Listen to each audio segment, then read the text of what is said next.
Megastar Chiranjeevi ఎల్లప్పుడూ వివాదాలకు ఆమడ దూరం ఉంటారు. కానీ కొందరు ఈ హీరోని వివాదాల్లోకి దింపాలని ఎప్పుడూ ప్రయత్నాలు చేస్తూనే ఉంటారు. రాజకీయాలకు చిరు ఎప్పుడో గుడ్ బై చెప్పేశారు. అయినా ఇప్పటికీ ఆయన రాజకీయాల్లోకి లాగే ప్రయత్నాలు జరుగుతూ ఉన్నాయి. మర్యాదకు మారు పేరు చిరంజీవి. ఒకరి స్టేటస్ తో సంబంధం లేకుండా అందరినీ ఆప్యాయంగా పలకరించే గొప్ప మనసు ఆయనది. చిరు మర్యాద, మంచితనం మరోసారి బయటపడింది. అయితే కొందరు ఆ మంచి లక్షణాలు చూపించినందుకే ఒక కొత్త కాంట్రవర్సీకి తెరలేపారు. చిరంజీవి రీసెంట్ గా తెలంగాణ సీఎం రేవంత్ రెడ్డిని కలిశారు.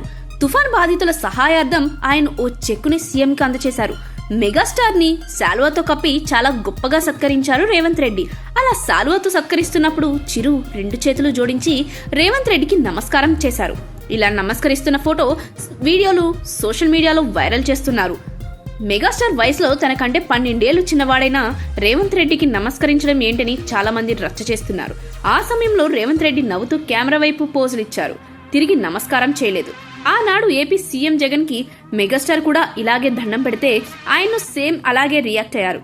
అప్పుడు మాత్రం జగన్ కు అహంకారం అంటూ చాలా మంది ఏకిపారేశారు. అయితే రేవంత్ రెడ్డి శాలువా కప్పుతున్నారు కాబట్టి ఆయన ప్రతి నమస్కారం చేయలేకపోయారని కొంతమంది సమర్థిస్తున్నారు. అలానే రేవంత్ రెడ్డి బాడీ లాంగ్వేజ్ కూడా చాలా వేరుగా ఉంటుందని పేర్కొంటున్నారు.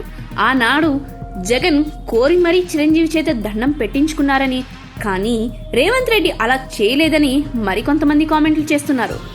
జనసేన అధినేత పవన్ కళ్యాణ్ కూడా జగన్ తన అన్నయ్యను ఒక మంచి కళాకారుని అవమానించారు అని విమర్శించారు. ఈ గొడవ పెద్దది కాకుండా తనకు చెడ్డ పేరు రాకుండా జగన్ ఒక పని చేశారు.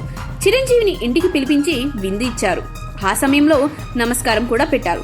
కానీ చెడు వెళ్ళినంత త్వరగా మంచి ప్రజల్లోకి వెళ్ళదు. సో ఈ విషయం చాలా మందికి తెలియదు. అయితే ఇక్కడ గమనించాల్సిన విషయం ఏమిటంటే చిరంజీవి ఎవరికి భయపడటం లేదు. సీఎం హోదాని గౌరవించి ఆయన జగన్ లేదా రేవంత్ రెడ్డికి నమస్కారం పెట్టారే తప్ప ఏదో ఆశించి లేదా భయపడి నమస్కారం చేయలేదు.